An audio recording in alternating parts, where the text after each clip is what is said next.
Hello, ladies and gentlemen, and welcome to the When Wrestling Mattered podcast with me, your host Alex, and my co-host and brother John. How you doing, John? Yeah, very well, thank you. Fantastic. So today we are reviewing the Nitro of September 28th, 1998. We've reviewed the previous two episodes. First one was one of the best Nitros ever. Next one was not. How did you feel this one stacked up? It was pretty much smack bang in the middle of the other two. It wasn't the heights that it should be. Yeah. The very first one we did, it wasn't the lows. It was even the stuff in here that initially when it came on, I thought this isn't going to be very good. A lot of it kind of won me over, and I was quite entertained by the whole thing. On this show, even the bits that were sort of, I suppose you call them crappy, I took some enjoyment out of them. Yeah, so yeah, there was a lot of stuff like that.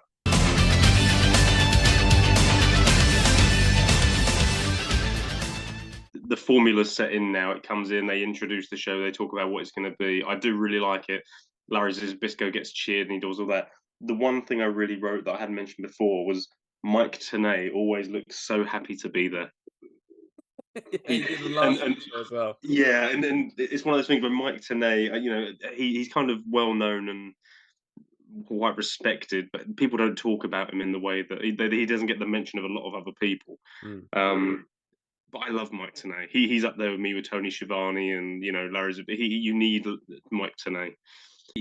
I think when people look back on the kind of great commentators of wrestling, I think Mike Tenay is going to be that dark horse. I think right now people don't talk about him enough.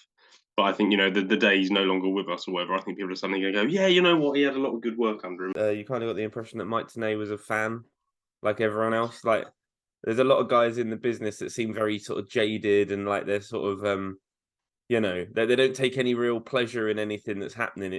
There's just a job. Yeah. Mike Tenay, you really get the sense like he fucking loves it, man. Like every minute of it, he just adores it.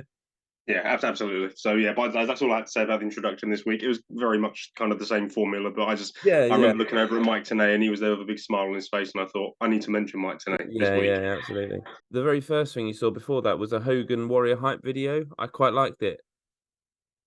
Yeah, it was pretty good. Yeah, but I haven't disliked the Warrior Hogan angle overall. No, I've been mildly surprised that. No, but I mean, like we watched the review of last week's show. We were talking about the Goldberg Diamond Dallas Page video package and how it was, the point that they got across in it was very good, but the production quality was shockingly bad. Yeah, I thought absolutely. this one was much better. This one was it was much better. They still had crazy 90s effects all over it, but I don't know. I just sort of it worked better than the last one. The last one looked like someone had knocked it together in I agree. 10 minutes. This one looked like it took some effort, but so I don't think there's much else to say about the commentary team. Except I like the fact that Shivani was halfway through a sentence when the NWO music hits, and he doesn't just carry on talking like it's like expected. He just sort of stops talking immediately and goes, "Well, sorry about the interruption, everyone. I guess we're going over to the NWO." And it's like, it makes it, again, we've talked about it a lot, but WCW really feels organic and alive. Like, it doesn't feel so scripted and predetermined, even though that's ironic because it's professional wrestling, but it just doesn't seem as scripted as the WWE. Yeah, no, I agree. And it's one of those things where he also doesn't oversell it like he's meant to be like, oh, I'm being interrupted. I can't believe the NWO. It's just like, oh, well, I guess they're coming out. Here we go. It's a nice middle ground between both. The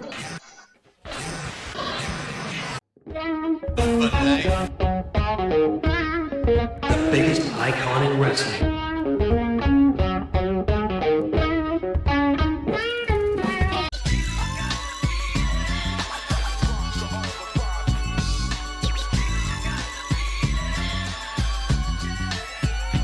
Hogan comes out. As he always does. It's a Nitro. How you start Nitro, you start with a Hogan segment and then a cruiserweight match.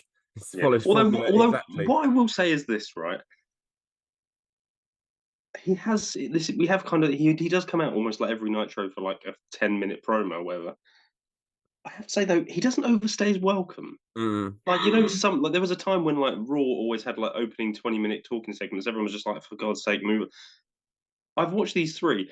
I've never been like, come on, Hogan, just wrap it up. I want to get on something else. They usually have quite a good time where you go, I want you to leave now, Hogan. Oh, he is leaving. We might have just got lucky on these episodes, though. To be fair, Yeah, sure. Yeah, that is possible. I'm sure I have. I'm sure I have strong memories of Hogan standing in the ring for 25 minutes, thinking, "Jesus Christ, bro, wrap it up." Yeah. Hogan and Bischoff come out. I like Hogan and Bischoff's sort of tag team entrance, if you like. Like they sort of have a set routine that they do when they come out. Bischoff comes out doing his plain arms, and Hogan will come out doing his Hogan poses while Bischoff fawns over him, and then he'll kiss Bischoff on the head. It's a very set routine. Yeah, I quite like it. It's a sort of thing where it's like if you were creating a tag team in a wrestling video game, and it was like a tag team entrance number 2, and you saw them doing that, you'd be like, oh, that's Hogan and Bischoff. You know exactly who it is immediately. Where do Hogan and Bischoff rank in the kind of famous duos? Because they don't really get talked about much, but actually Hogan Bischoff is, I think, quite an iconic wrestling duo. Oh, absolutely. But but when people make their lists or whatever and talk about great wrestling, great managers and stuff, and it's not quite a manager-managee relationship they have. But if you said to, I do love when they come to the ring, Bischoff always holds the mic for Hogan. And especially in this segment, he's not standing next to him with the microphone. He's standing about 2 feet behind him, leaning forward with the mic for Hogan, and he's very much in the background. I don't know. I really do appreciate Hogan Bischoff as a pairing that I don't remember particularly doing. This segment, it started. Hogan's coming out. It's fine. Yeah, I was kind of expecting him to appear at some point. He comes out. He's with Eric Bischoff, and then about halfway down through their entrance, you realise that Scott Hall and Bryan Adams are with them as well. The commentators start mentioning about, Scott Hall looks a bit more with it this week, and like he's a bit better than he has been. I think they did need to pull the whole Scott Hall thing back a step from last week, where he was just an outrageous drunk who was incapable of doing anything. So they did definitely need to pull it back. I think they successfully did it this week. Like this week, you can totally go like, oh, Scott Hall is a drunk, but he's still a badass. Like they really pulled off the balance this week. I agree. Yeah. But yeah, though this segment, it went right. So it went on the first sort of 5 minutes. I was really getting agitated with Hogan because he was just chatting rubbish. Then he started talking about the NWO Black and White are taking over and all this stuff. And to be honest, actually, when you look over the whole show, it actually works really well, this promo. But it seems when you first start watching it like a very generic, typical Hulk Hogan promo where he's like, oh, we're taking over, brother, and all that. Yeah. And then it became one of Hulk Hogan's best promos of all time. And I've watched it so many times because it's the best promo ever. So he's talking about how they're taking over, and then he just goes off on this bizarre tangent and starts talking about how he was in the hood. I went down to the hood. Hogan says, do it, Wood. Slaughter all the lambs you lead to slaughter. And when I went to the hood, all the brothers and the sisters said, Hollywood, why don't you take back over? Why don't you slaughter the lambs that you've led to slaughter? It just goes on and on. I don't know why he's doing this. He goes, if you're down with me, like the Nitro girls are, you can just call me Woody, because I'm just too sweet. Yeah. And as I said, brothers, you're right. They said, Wood, do it for us. And it was genuinely one of the funniest things I've ever seen. He then tops the promo off, right? Like once it's all over and you think they're going to leave, by leaning into the camera with Scott Hall and Bryan Adams just behind him over his shoulders, right? Oh no, that's it. He calls himself the Woodmaster. That's what the Woodmaster, yes. I got Wood's War Bonnet on tonight, and I challenge both of them. If they both want a piece of wood, I'll take them right in the center of the ring and rip them apart, both of them. They're gonna be the first victims of the Woods regime, brother, because the Black and White is taking over starting tonight. And by the way, brothers, if you're real tight with the Woodmaster like the Nitro girls are. You can just go ahead and call me Woody because I'm just too sweet. What do you say? The boy in the hood thinks he's Ed Wood? And I'm gonna turn the big brother and the other big brother loose tonight too. I feel sorry for anybody that gets in the black and white wood attack. They throw the gauntlet down, ladies and gentlemen. What I love about this promo is that I genuinely don't know, because you're right. He says he was going down to the hood to talk to my brothers and sisters. And he starts referring to himself as the Wood. Wood. Like, that's what they call him. And it's like, I don't know if he, and this is the great thing about this, it could go either way. I don't know if Hogan is saying this thinking it genuinely makes him look cool. Because it very well could. He might be like, yeah, the Wood. The Woodmaster. A Woodmaster. Or he's saying it fully aware that it makes him look like he's an out-of-touch 45-year-old. Like, you know, can you imagine if he actually went down to the hood and spoke to, like, his brothers and sisters, and they're all like, okay, like, you know, looking at him like, okay, man, what the hell are you doing here? And he'd probably stand there like, yeah, these people love me. I'm the Woodmaster. Like, it could go either way. But I don't like, I'd love to know if Hogan was sitting there going, this is actually making me look cool, like I'm down with, you know, Down with the cool kids. yeah, like the black community. But actually, but or maybe he's like, no, if I say this, it'll make it look like I'm not, and it'll make it look like I'm completely, you know, delusional. It could be. Yeah. If we ever do top 5 promos, I think it's in my top 5 favorite promos of all time. Woody and the Woodmeister going to the hood. Yeah. Do it, Wood. It's the funniest. Yeah, he it is hard to do it justice. It is, You know, kind of bizarre because he didn't ever go do this before, and I don't remember him ever going back to this. So it's a completely one-off promo where he's the Wood. Like, I don't remember this. Maybe I'm wrong. I don't remember him ever going back to this kind of thing. No, and yet he drops Woody and the Woodmeister in the hood immediately, but it says NWOites for about 4.5 years, and it never gets over. Yeah. It was kind of bizarre, to be honest. It was so good. It was. But it was amazing. It was genuinely amazing, and it's the same thing because this first half of this promo starts really slow and it's just generic. He did have one great moment where he says, like, he basically says, WCW before I came, it was just a background, like, Southern wrestling promotion, didn't make any money. And he says, as soon as I turned up here and made all, like, I was, before it was barely selling out 10,000 seats, and now it's selling out hundreds of thousands. And when he makes that comment, like I said earlier with Eric Bischoff holding the microphone for him, you see Eric Bischoff like lean sideways so he can look straight at the camera and just go, and just and he smile. Like, yeah, I know, yeah, Hogan, yeah. Like, this is why I brought him here. That made me laugh. And also, we haven't mentioned this. Hogan throughout this whole promo is losing his voice. Yeah, he is. Yeah, the whole time. To be honest, I think that I think the fact that he was losing his voice made Woody and the Woodmeister even better. Yeah, no, I agree. I agree. But simply Woods Warbottom Hollywood, no good if they both just too sweet. And it starts off I'm just focusing on the fact that he's losing his voice because the promo is not that interesting. And then he starts talking about the Woodmeister down in the hood of my brothers and sisters, while he's fighting this frog in his throat, when he's going, oh, I'm the hood. Yeah, this was a great promo. As they're leaving the ring, Tony Schiavone says the line, I don't understand much of the meaning, but he's clearly challenged Bret Hart the Sting for tonight. And I was like, so basically, he was like, Tony Schiavone's just going, I mean, in amongst all that gibberish, he definitely challenged Sting and Bret Hart. I have to say as well, actually, that's the whole thing. We haven't mentioned that. Yeah, the whole point of this promo was setting up the main event, which was Hogan basically has said, I want either Bret Hart or Sting. I don't care which one. I want them in the main event. And that was the whole point of the promo. And then he talked about Woodmeister the rest of the time. But, I mean, overall, yeah, I mean, that was the point of the promo, which we probably need to mention because that plays into the big finish of the show.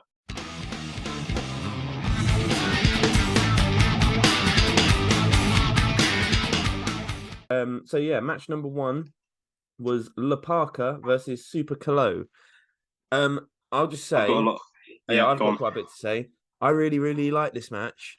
La Parka is one of my favorite luchadors ever because he's fucking awesome. His outfit in and of itself is so good. Like he wears 2 lots of clothes on top of each other. Like when he Yeah. comes out in a white, I don't know what you call it, the little Spanish suits with a white sombrero Yeah. over his wrestling gear and skeleton mask. He looks so good. He looks so good. Super Calo looks indie-rific, but I quite like him. Yeah. I've got yeah. So the first thing I said was when it was La Parka versus Super Calo, my first reaction was, this isn't going to be a match. The whole time I was waiting for someone to walk out and interfere and then cut a promo. I was like, this is not lasting. This is not going to last 10 minutes. This isn't going to be a match. This is going to be just a little. This is going to be like Van Hammer, Alex Wright from a couple of weeks ago, where the cat comes out and interferes. Like, this is what it's going to be. Which we'll get into that. But yeah, so let's talk about La Parka, because La Parka comes out, and I had exactly the same reaction to you. I have such fond memories of him, and he's one of those guys, right? When you say WCW to me, yeah, you think Sting, Flair, DDP, Goldberg, Jericho. Yeah. One of the first people that come to my mind, weirdly, is La Parka. He did nothing. He had maybe like he had that one great gimmick where he'd come out and someone would talk English for him. What's up? Skull Captain in his house. You see the chant, you know the deal. You don't need the 411 when you got the 1414. One for me and one for my homies. It's not I ain't Parka. done talking yet. I told you it wasn't La Parka. Hey, pretty boy. That's right. I'm talking to you, Lumpy. You want to throw down with the chairman? Look at that.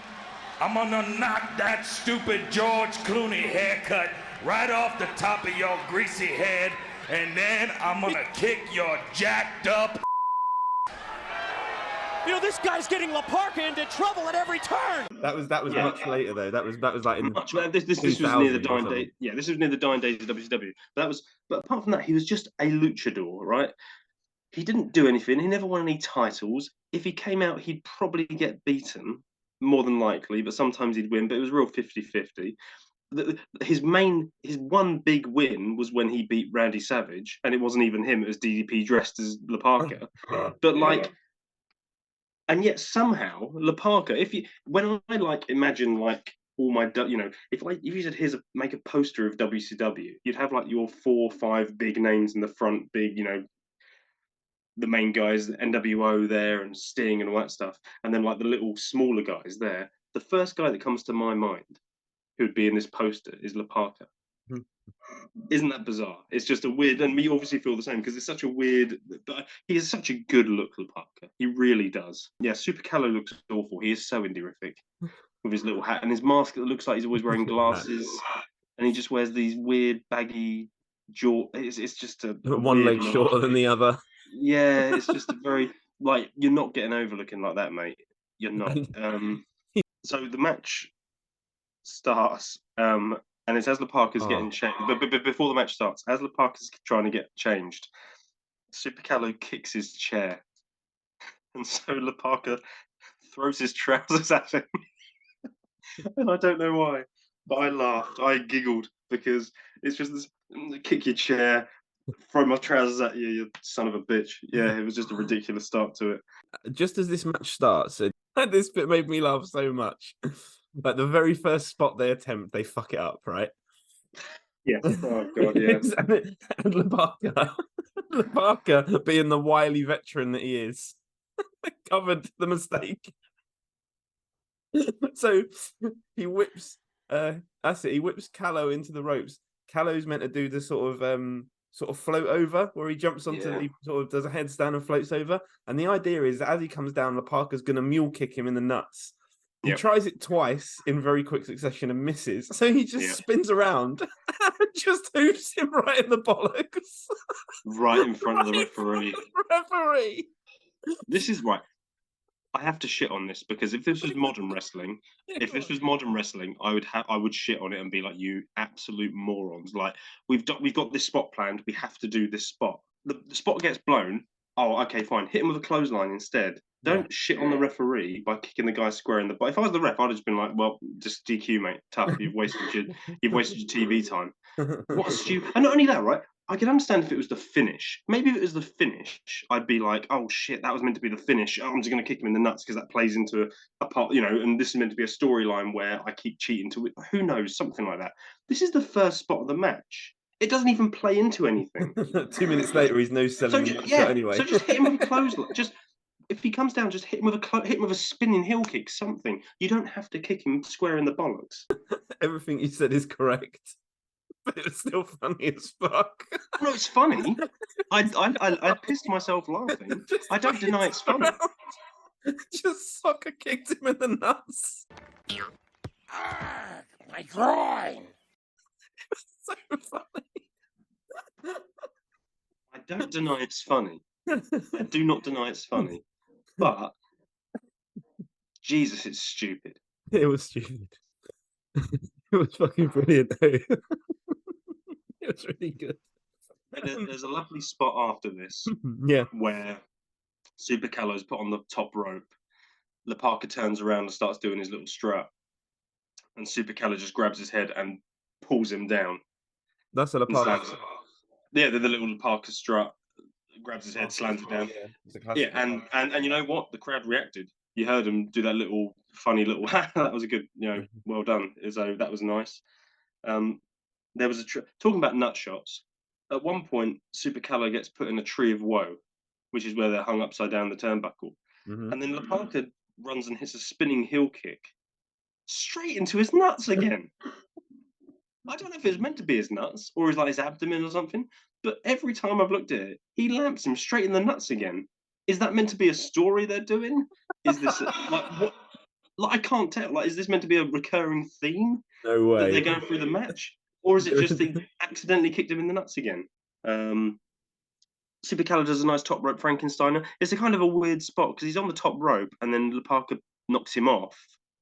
And then they kind of spend 20 seconds just kind of fumbling around, not fumbling, but like moving around a bit. And then they get back to the same position where he bounces from rope to rope and then hits the top rope Frankensteiner. I know exactly what you mean. And you're right. Yeah. Like, he had him in the corner.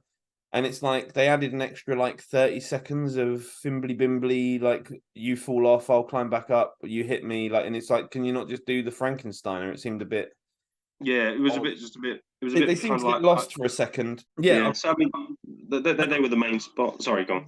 I was going to say, I'm just before we sort of wrap it up, I would just say I quite enjoyed the finish. The corkscrew move off the top rope to a standing opponent. I thought it was a bit unique. Like, the crowd totally didn't see it coming. Like, when he finally pinned him, everyone went, "Oh, all right, well done," like that. But it was, just a bit different to what you normally see. I quite liked it.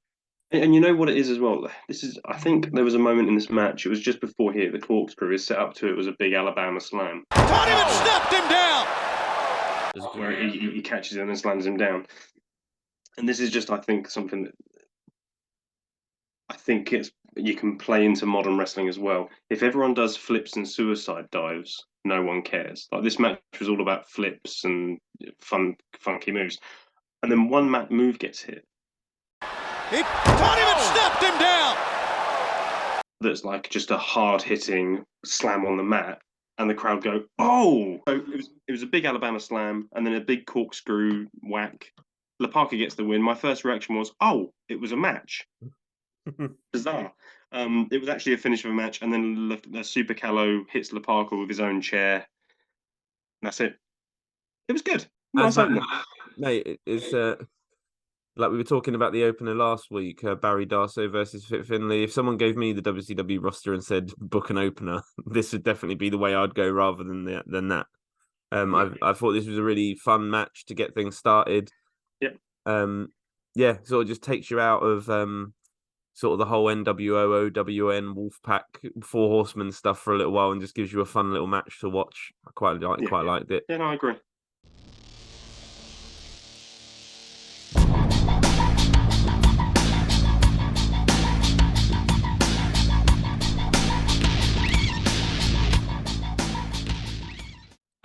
Bret Hart comes out to do a promo with Mean Gene on the entranceway. Bret Hart's his understated, very matter-of-fact promos, I've been really enjoying. Yeah. Because you don't get anything like it nowadays, and even back then it was very unusual compared to all the other sort of over-the-top characters. I thought it was great.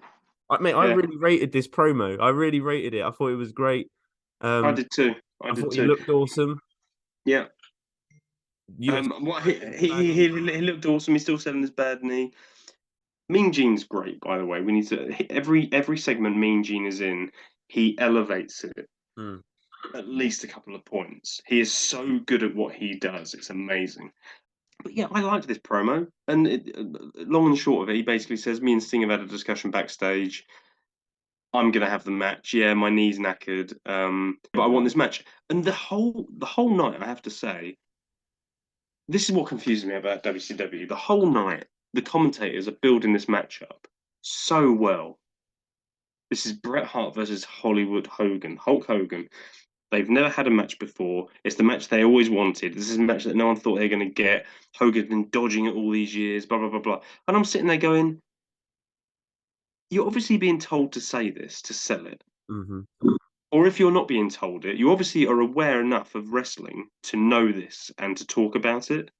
So why isn't someone pulling Eric Bischoff aside and saying, why are we doing this on a Monday Nitro? If this is the story that's here to be told, you can sell a pay-per-view on this. It's bizarre.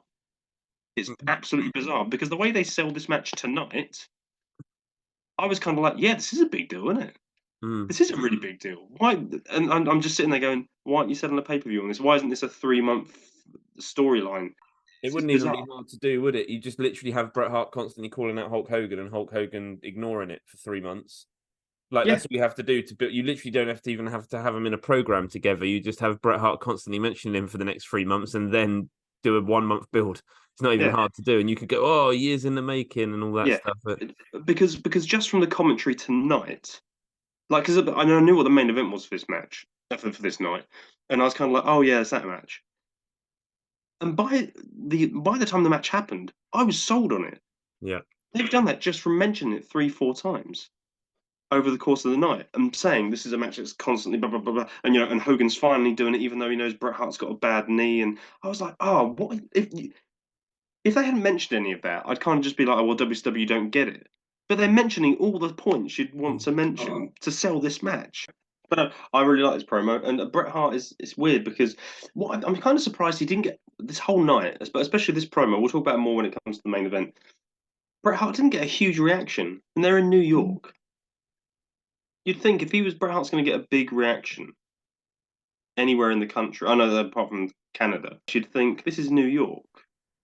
This is WWF territory. You'd think they'd be cheering for reacting to Bret Hart far bigger than they did. It was just a bit weird, and I'll talk about that more in the main event. But yeah, it was an okay reaction.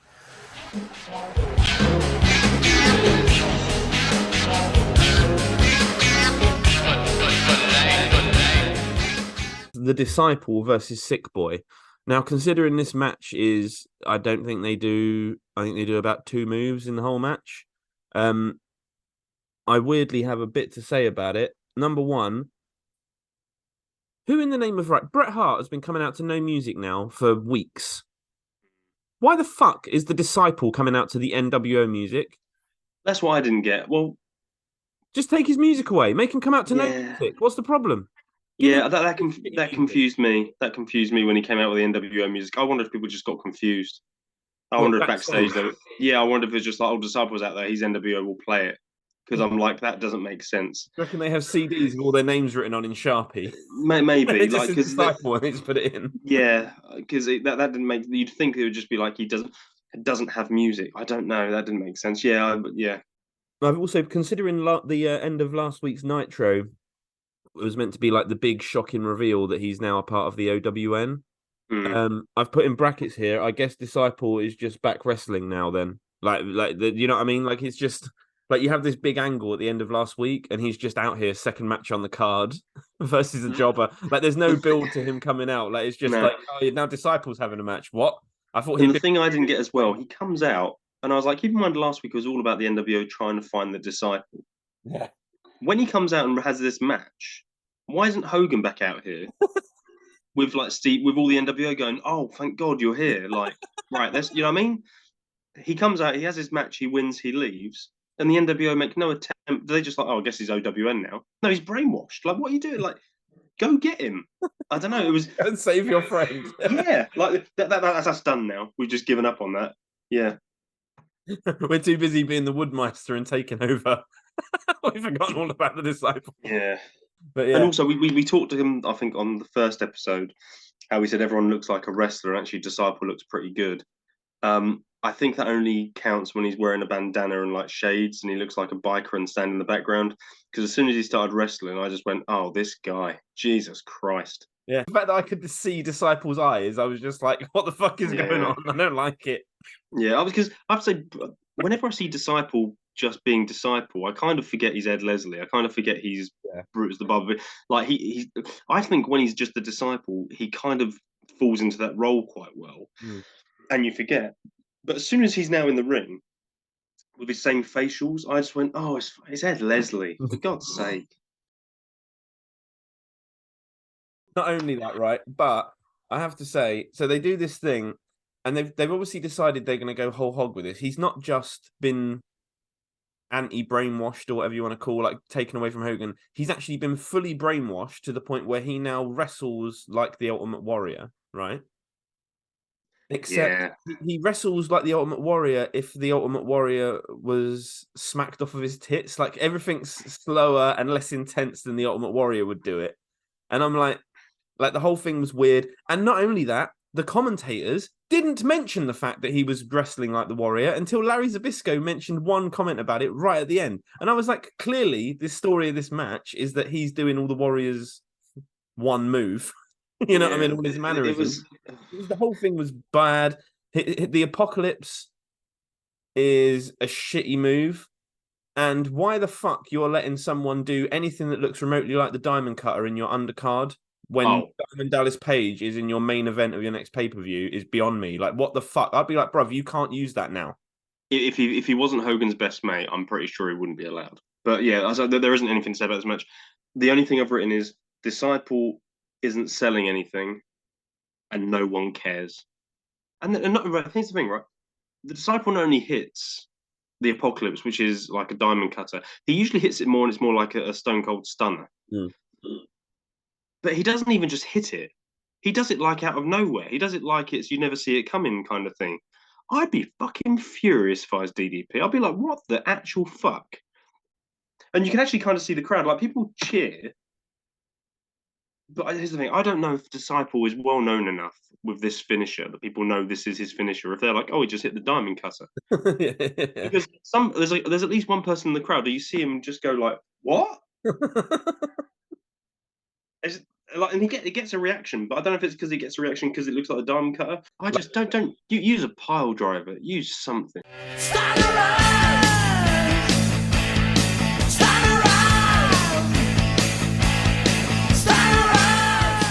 It was quite nice to see. I imagine if you were following along week to week, like at the time, you might not want to see these recaps. But as someone who's not seen the product for a long time, seeing a sort of a 10-minute Steiner Brothers recap showing all of their antics over the last few months. I think that the clip they had from Road Wild where Steiner's in the gurney with his body, or almost in a full body cast. Oh my god, it's so good. And then as soon as they say you got to wrestle on next pay-per-view, he just no-sells it, jumps up. It's so good. The last couple of weeks we've been talking about how good a combo Steiner and Bagwell are, and this little recap just won it for me. So it shows initially them at Road Wild, and it's Steiner's out there on a gurney, on a sort of stretcher thing, and Bagwell saying he can't wrestle, he'll try. And he leans over at one point and says, "You'll try, won't you, Scotty?" And just this muffled through the oxygen mask, You're sure. Ready. Scotty, can you be ready? I don't think I'll be ready, man. He thinks he can be ready, but I don't think so. I'll try, but I don't know. Like, it's really good.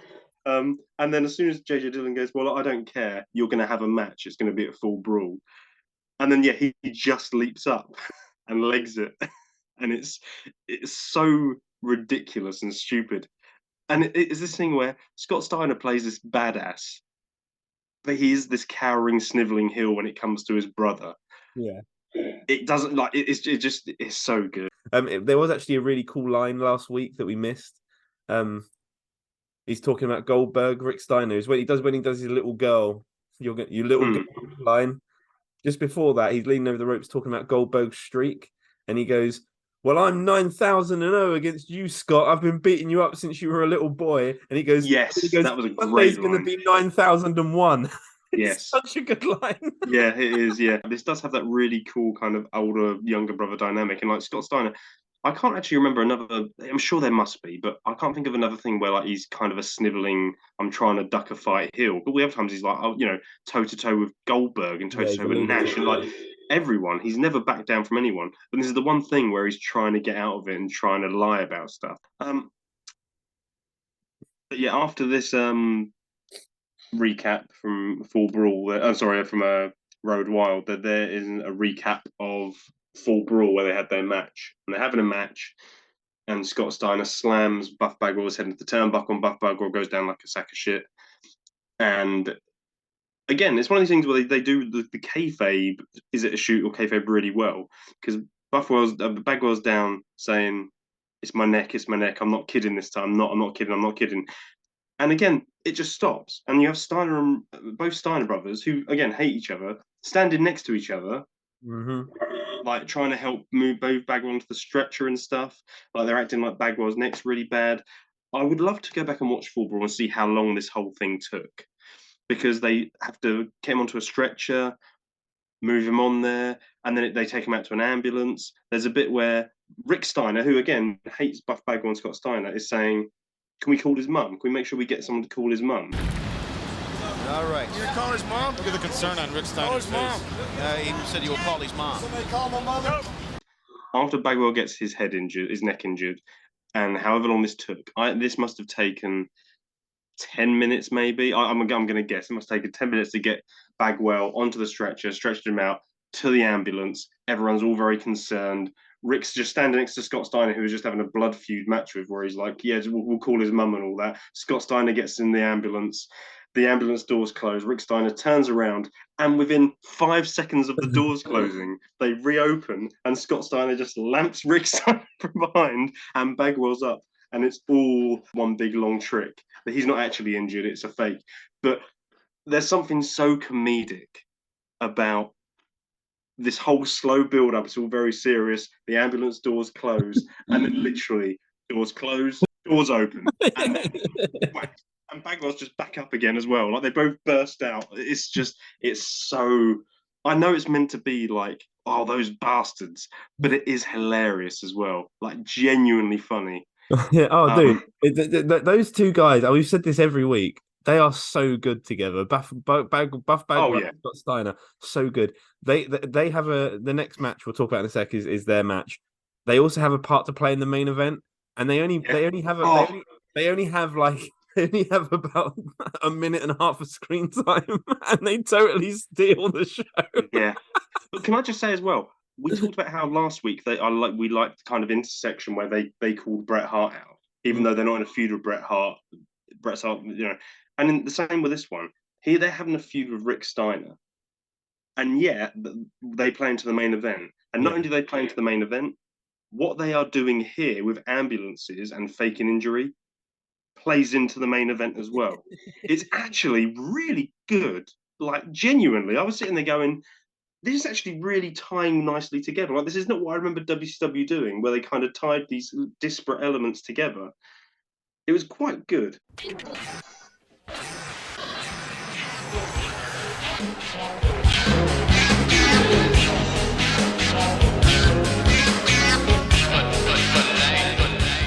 Scott Steiner, he's doing another 2-on-1 match against Lenny Lane, who got beaten by the Cat last week. and Nick Dinsmore, who got beaten by Raph last week. I'll tell you what, though. Yeah. For internal kayfabe logic, that makes sense, right? Both of you guys lost last week. This week, we're putting you in a 2-on-1 handicap match against one guy. See if you can win. Yeah, that makes perfect. Yeah, it does, doesn't it? Yeah, like you guys were shit last week, so we will team you up to see if you can beat. Oh no, you can't. This match, the Buff and Steiner match, actually, there's nothing to it. No, there isn't. It is. You can almost go back to our first podcast and say, please see the Norman Smiley Silver King match. It's very similar. There were a couple of other little touches that I really liked. So the match starts, as you'd expect, Steiner starts kicking the crap out of both of them. I thought it was pretty uneventful. I really, really like the bit, though, where he puts Lenny Lane in a tree of woe so that he can go outside of the ring and beat the other guy up while Lenny Lane's in the tree of woe. I thought that's such a good psycho. Well, doesn't that make sense? Like, I have to stop this guy from interfering. I don't want this guy jumping me. I'm going to put him in the tree of woe so he can't. Great. Yeah. And doesn't that make perfect sense? Yeah. And then the most funny part in the match happened when Tony Schiavone was talking about, well, when Buff's out here, it's hardly a handicap match. And then immediately cuts to Buff, like choking out Lenny Lane. Yeah. But then Buff has the best bit. He holds his hat, his top hat, with his face on it over the back of Lenny Lane's head. And he looks directly into the camera and he goes, hey, he's pretty good looking. And then he moves that way and goes, oh, no, he's not. And starts punching him in the head. Yeah. It really made me laugh. It was perfect comedic timing. That's what got me. So it's anything but. No, he's not. It's just the perfect. Oh no, he's not. Straight into the punches. Yeah, that was great. Steiner's choking Lenny Lane in the corner on the tree of woe, and the camera's like right up in his face, and he just starts screaming to the camera, "This is beautiful! This is beautiful!" Yes. It's beautiful, man. Exhibits here in the ring. It is, Scott. It just works. Like there's a nice handicap match is great. Okay, having a nice handicap match to get a guy over is great. The fact that Scott Steiner and Buff Bagwell just enhances it because these two guys are brilliant together. Really, really brilliant together. The match ends, Scott Steiner hits a double Steiner recliner. They both tap out, and then he immediately drops, holding his lower back, acting like he's in pain and he's injured. Selling it quite well, actually. And here's the thing: you're watching it and you go, "We know this is not true." You know, these guys are heels. We know this isn't true, but they actually sell it quite well. I love Scott Steiner and Buff Bagwell. I think they're great. Everything they're doing, I adore. I could watch these guys every show, do anything, and I'd be thrilled.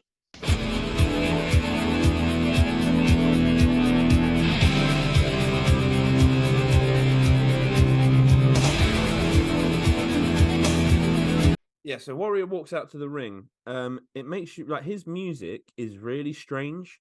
I actually quite like it when it starts with the actual music, but it has like a 20-30 second lead in where it's just like it's like a movie like the soundtrack of a movie trailer or something. I mean, so his actual music when it kicks in is very much like his old WWF stuff. It's just dun dun dun dun dun dun dun dun whatever. But no, it's weird you said that because I picked up on that and I didn't think you would. Like it starts, I actually quite like it. It starts really slow and ominous. Yeah. With a bit, I think there's a bit of a voiceover in there as well, and then it kicks in. But actually, I quite liked the vibe it gave, to be honest. Yeah, he basically comes out. I thought his entrance was amazing. Like he had a really good entrance with all the lighting and stuff. I thought he looked awesome. It's funny actually because he's done no conventional wrestling or any even conventional wrestling appearances. The fans had no idea who this was until he walked out, and then you hear he gets a pop, man. When people then he actually walked out and people realized, oh shit, it's the Warrior. Everyone popped. Yeah, decent pop, yeah. Wow, oh my! Look at this! Look! In the entryway! He has arrived again! He's still at this point, after all these weeks of bullshit, people are still like fucking love the Warrior. He comes out to the ring. I've not written down what he said. He basically chatted gibberish for he did. Like it made no difference. Anything that he said made no difference. This was a kind of a nothing segment. Again, he's calling out Hogan. He had one great line throughout all the gibberish. In fact, he had two great moments here. One great line he said, and I've written it down. The thing that scares you the most when you see me is you see a small piece of what you used to be. It's a great line, and it's a great line for the context of what the story's meant to be. I'm someone from your past who I've beaten, you wrestled me at the top of your game and I beat you then. You see me now, and it reminds you of who you used to be, and that scares you. Yeah. It's a great line. It's really good. It's just a shame that you get a great line like that amongst the other nonsense that doesn't work at all. At one point, a fan tries to get in the ring and is rugby tackled by security, obviously. And the Warrior actually does a really good job of improving and saying, "That's an example, Hogan. He's a lost soul," or whatever he says. And he says, "What you're doing is making people like that and what he's trying to do." And I was like, that's genuinely really good. Like, he didn't try and ignore the fan. He was like, yeah, him. What you're doing is making people like that trying to run in here and hurt me. That's pretty good. It's one of those things with Warrior where, amongst all the nonsense, I think he's actually got some. I think if you boil, again, same with most things, if you boiled his ideas down to the very essence of what they were, you go, oh, that's a really cool idea, that. And then he goes, good. I also want to do all these other 100 things. And at that point, you go, no, stop right there. But yeah, apart from those two bits that I thought were quite good, the segment was more Warrior talking bollocks. Also, he made no mention of the disciple. You'd think he'd want to throw out there, I had the disciple out here earlier who won his match. But he didn't.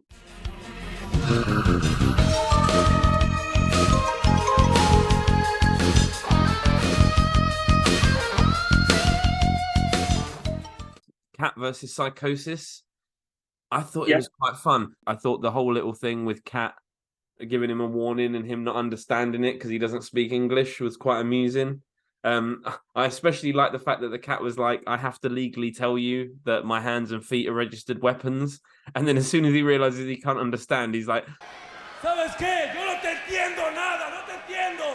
What the hell? You mean to tell me you don't understand nothing I just said? Oh, baby, you about to get to your TV. I ain't never want to whoop a chump like I'm gonna whoop you. The first sidekick thrown by Cat was really cool. Psychosis sold it well because he's awesome. You had a little comeback by Psychosis, a couple of drop kicks to the knee, and then he hit a crossbody to the outside, off the top rope, actually, which was quite hefty, and I think he hurt the Cat there. And then he does a missile drop kick off the top rope. He then backs Ernest Miller into a corner. He's trying to put him up on the top rope. And you can actually hear Ernest Miller say something along the lines of like, dude, I'm hurt. Okay, that makes sense, because that was the spot in there. That was the spot in there that I was like, hang on, what's happened there? I didn't hear him say that. Legs working on the knees now, going up to the top. Look at Miller. Miller almost said, hey, I can't take anymore, and Psychosis backed away. Because he stops, and then the commentators are going, oh, don't listen to the Cat. Like, he's trying to put you off because he's gonna do, like, you know, it was like blatantly just the mics on the camera picked up him having a little chat with Psychosis in the ring, saying, "Dude, that really hurt. Can we not do the?" There was just that moment where he puts him up, then just walks away. Yeah, no, you actually hear the Cat say something, but yeah, it was just the whole match was good. My favorite spot of the match was when Ernest Miller made his comeback. Psychosis went to hit a spin wheel kick, and he caught him and powerbombed him, deadlift powerbombed him off of a spin wheel kick. Thought that was really nice. They do a little classic sunset flip spot where Ernest Miller goes down, pounds him in the head, and then he rolls him over into the ropes. They do that a lot in WCW, where guys will get rolled up into the ropes and then they just have to break it. Like, and the thing is, part of me goes, you know what? Part of me goes, that's really annoying because you need either a slightly bigger ring or better ring positioning from these professional wrestlers. But another part of me goes, it does make it feel like a sport, though, doesn't it? Yeah. The fact that you get rolled up into the ropes quite a lot does make it feel real. Yeah, it's one of those things where you can't have one. Yeah, like it does happen a lot in WCW, more so than WWF. But yeah, it does. Like, and again, you can easily always cover it by saying it's bad ring positioning, and that's fine. Yeah, I mean, I didn't mind this match. I did like the beginning bit, like, because last week he told Lenny Lane to leave and he tried to leave, and he was like, this week he tells him to leave and he just doesn't understand what he's saying. The thing I've said here is Cat does have heat. He does have, the crowd do not like him, and that works really well. And then there was some nice spots. It wasn't a bad match. I did enjoy this match. I've put here in my notes, fun sprint. And you know what? I don't like, I think I said this before, but I don't like striking finishes in wrestling. Yeah, you said that. It's one of my big bugbears. I don't like striking finishes. But the feliner kick looks. He hits Psychosis with his feliner kick. It looks really good. It does look really good, and I think this is the one time when I don't mind a striking thing. When his whole gimmick is I'm a karate guy. Well, his finish is going to be a karate kick, isn't it? That makes sense. Yeah, it was good. I liked it.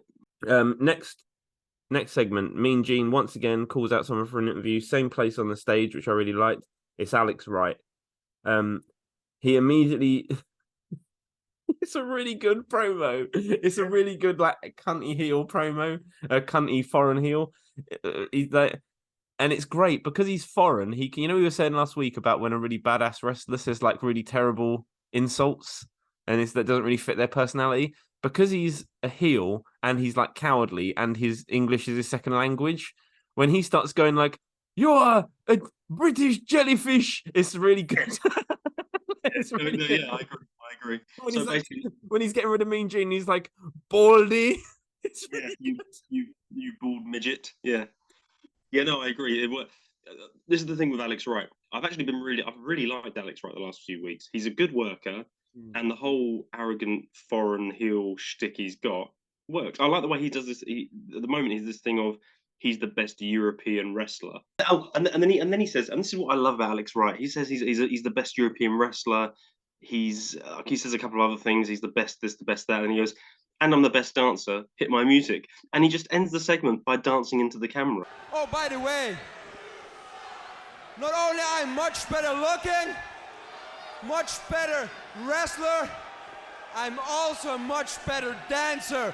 Hit my music! Please hit it to get him out of here. I believe you called Gene Oakland baldy. Just no respect at all for Mean Gene. None at all. Yeah.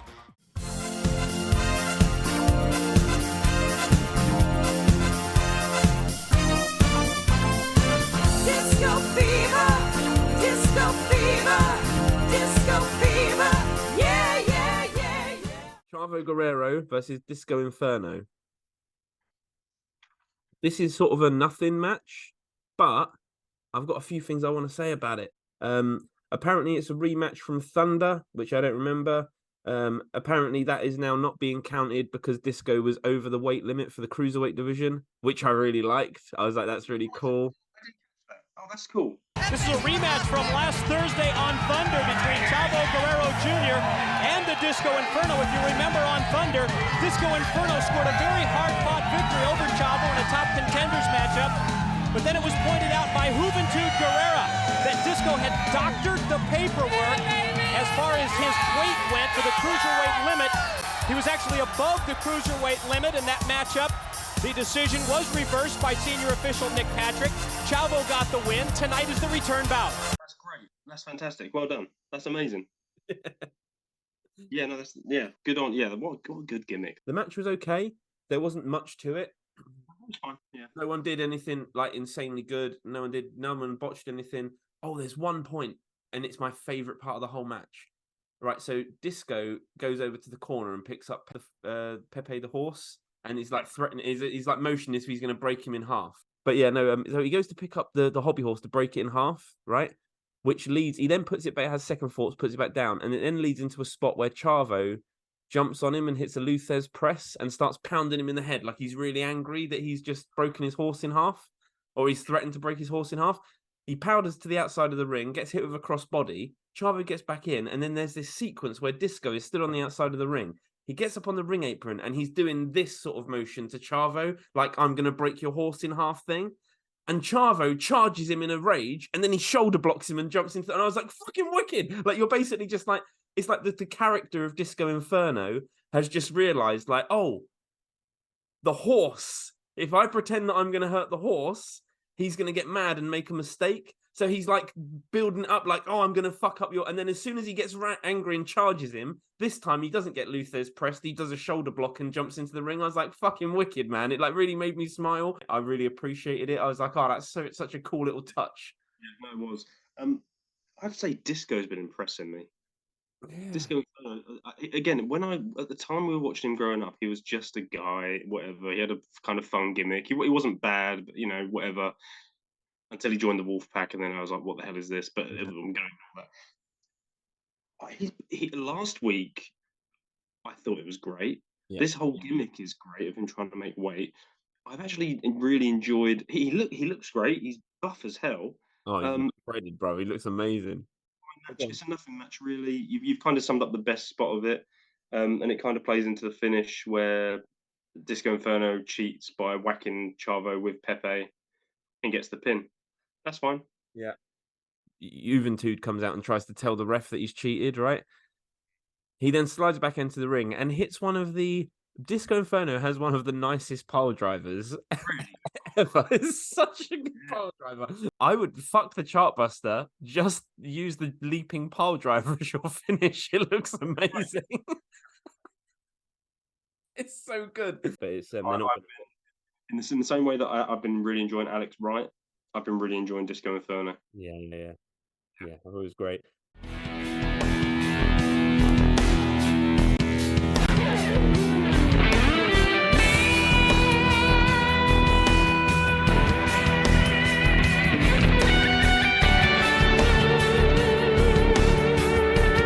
So yeah, the next segment. We're gonna both be down on this. I have so much to say about this. I'm It so really- I don't know. I don't know we what start, to say about it, but I tell oh, you, it was fucking garbage. Like we talked about on last week's podcast. We were talking about how the Horseman angle was so nothing that we forgot it even happened. This week made last week's Horseman segment look like a masterpiece. This was garbage. It was I need garbage. so before so after the last match, there is a promo for the Horseman, and it's quite good.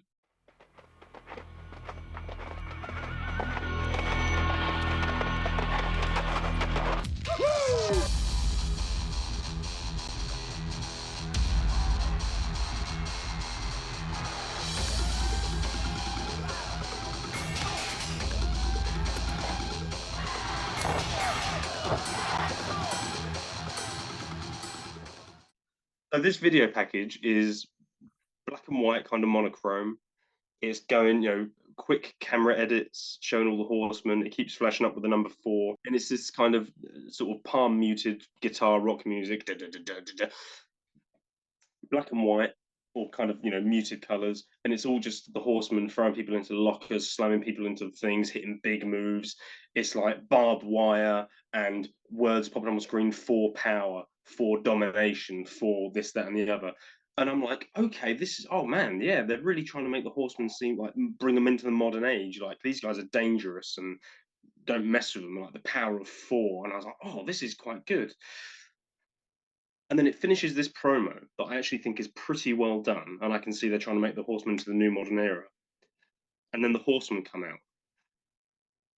And I love the Horseman music, right? The Horseman music is one of my most favorite themes of all time, okay? Yeah.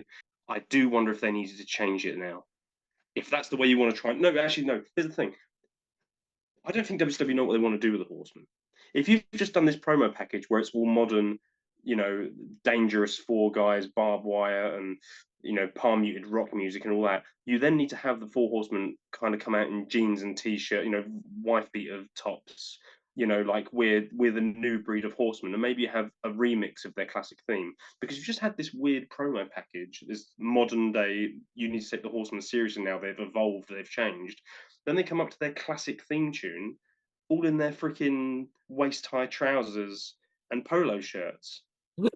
You know what? I was going to say, it's not. I don't care if they change the theme music, but can we tell Dean Malenko not to dress like a 40-year-old father of 4? Yeah, and it's just, but again, I kind of go, okay, fine. They all come out, and that it's a real juxtaposition. It doesn't work. The way what you've just tried to present in the promo package isn't these 4 guys that have just come out, but they come down to the ring. Mean Gene's in the ring. He invites Ric Flair to talk, and Ric Flair gets about 6 words in, just generic Ric Flair talking stuff. Mm-hmm. And before he can say anything, here comes Eric Bischoff with Stevie fucking Ray. Stop trying to make Stevie Ray happen, for God's sake, every week. What are you doing to me? Is Booker T, is Booker T injured right now? I think he might be injured, thinking back. Is he injured now? I think he might be. I don't know. Because no, right, no, he must be because Jericho's the TV champion, and Stevie Ray, he beat Stevie Ray for the belt, didn't he? Right, yeah, you're right. And Stevie Ray only had the belt because he was saying, "I'm defending this on behalf of Booker T because he was the champion." Yeah. Right. So Booker T's injured, so fine, you can't do anything with Booker T, so you've left with freaking the secondary bruv that you don't care about. But my God, stop making Stevie Ray happen. Anyway, they come to the ring.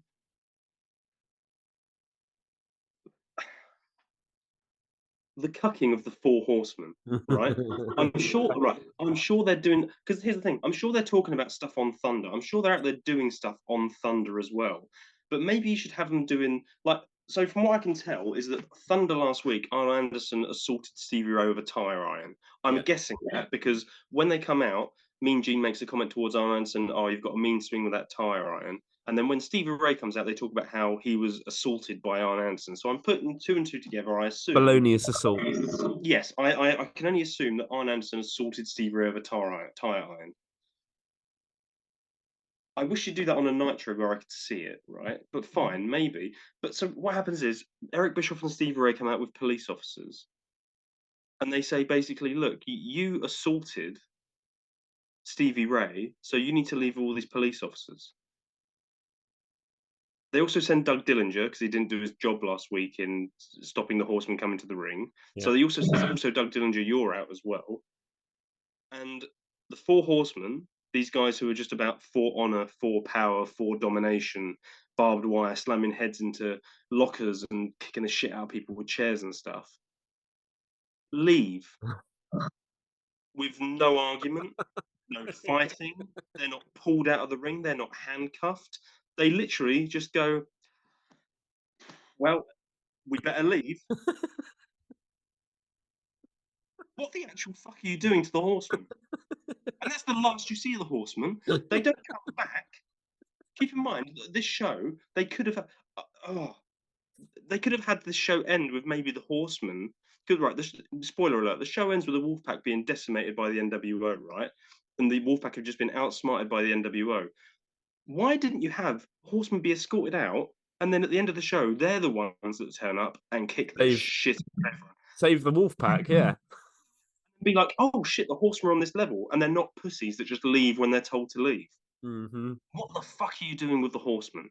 This is the most like, and it's not even like Flair grabs the mic and says, "Yeah, you know what? We will leave, but that's because we're not going to assault police officers. We're about, we're good Southern boys. We're not going to assault the police. They're just doing their job. You're a fucking pussy for using this tactics. This is what cowards do. But just wait until you don't have this." No, they just go, "Oh, okay, we'll leave." Yeah. What absolute? They just look like absolute pussies. What a stupid way to do. It's moronic. Absolutely moronic. And as well, I mean, not only that, right? The Horsemen got back together 3 weeks ago. Yeah. You have in that group, you have Flair that can talk, and that's it. Maybe Anderson, but Anderson's in the background. But of the active members, none of them are talkers. How many matches have they had? That they might have had a couple. No, well, None. They've not had any, as far as I know.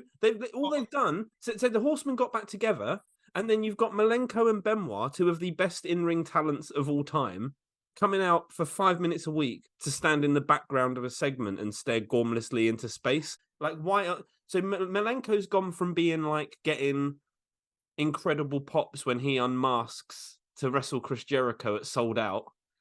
And being the guy to get the Horsemen back together, right? Yeah, That was his thing. Yeah. And now it's just bizarre, isn't it? Because you had just stand there. They're like literally Mongo, Malenko, and Benoit just stand there like fucking idiots. That's all. They don't do anything. They literally just stand there looking at each other. So you had this biggest ever segment, one of the most famous Nitro segments ever, where you have the Horsemen come back and it's a huge deal. And the storyline is none of them can wrestle because Eric Bischoff isn't letting them. Well, two of your guys are two of the best wrestlers in the company, and that's what they bring. So you need to have them wrestling. Flair's your talker, and Mongo's your muscle, I guess. But that means that three of your guys have to do the physical side of it because that's what they bring to the table. And even if you do that, you can't wrestle storyline. Okay, fine. then you need to have them kicking the shit out of people backstage. You need to have them doing physical stuff. Yeah. So even if you're not in having wrestling matches, you're showing, hey, these guys can fucking kick the shit out of people, and you just aren't having it. This is I think this might be the worst handling. This has gone down. I remember when we first did our first episode, and I said it's a shame this doesn't lead anywhere, because it didn't. And I remember that it didn't really lead, and the Horseman coming back didn't lead anywhere. Nothing really happened. I didn't realize it was this quick.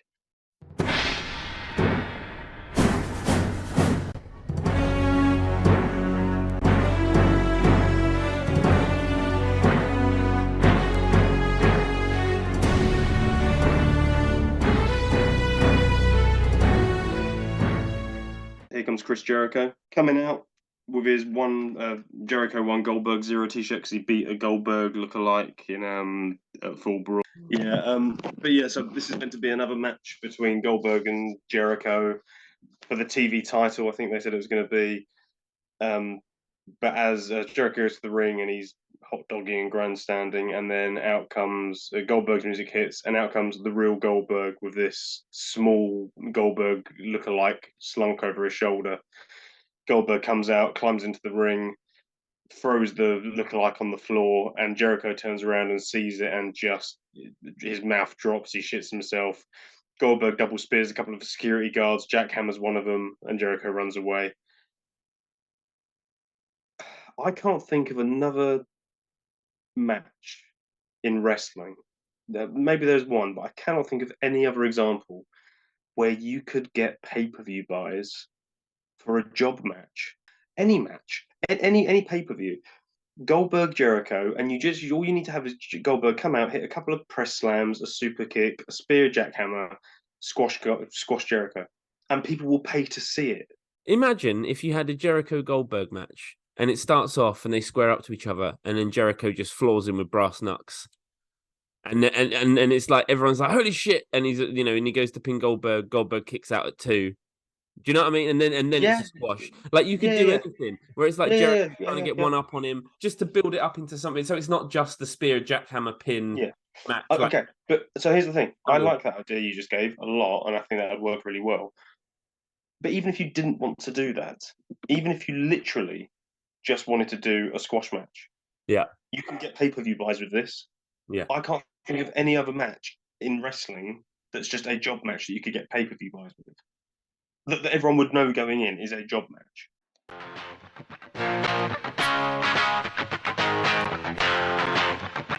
Self-high five.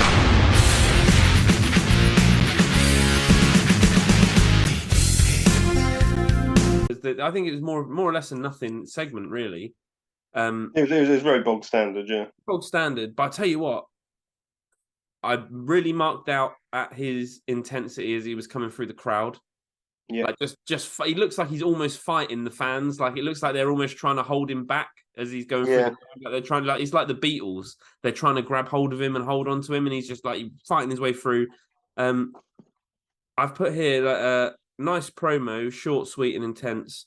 And then I've put he brings up the Horseman, Wolfpack, and NWO in a clever way. Yes, I said exactly the same thing. So he's got no reason to mention any of these people, but he starts talking about wrestling Goldberg for the world title, and then he starts going, but I'm not the only guy out for the world title.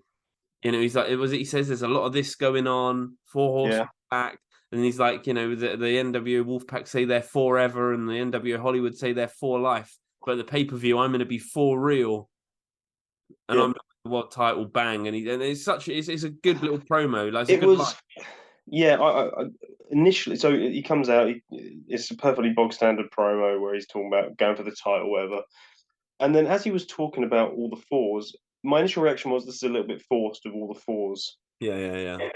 But then actually, I did a complete 180 and I was like, I like it. I like how, again, he's in a feud with Goldberg. He's going to fight him for the title. But he isn't just pretending that nothing else is going on in the company. This guy, whilst he's going for the title against Goldberg, brings up the 3 dominant factions. Well, fucking Horsemen, okay, but what are meant to be the 3 dominant factions. Yeah. They all have a sort of 4 motif going on with them. And he's able to tie them in. And it makes it did a really good job of making him feel like he was really special. Because look at all these groups with all these stars in, and I'm the one getting the title shot against Goldberg. I'm the one going for the title. None of these other groups. And I did a complete 180 where I was like, geez, he's forcing this form analogy a bit. And then immediately I just went, actually, I see what he's doing. That's really clever. Yeah, it was a good segment. Good segment. Not brilliant, but It's not going to make your fucking top 10 list of all time promos, but as it goes, I thought it was pretty good. yeah, I agree. But I'm not the only one gunning for the title. A lot of this going on lately. You got the 4 Horsemen back, and it looks like they're going to be around for a while. Then there's the Red and Black NWO, and they say they're forever. They want it. You got the Black and White NWO, and they say they're around for life. And then you got me. I'm Black and Blue, I'm DDP, and at Halloween Havoc, I'm gonna be for real. Bam!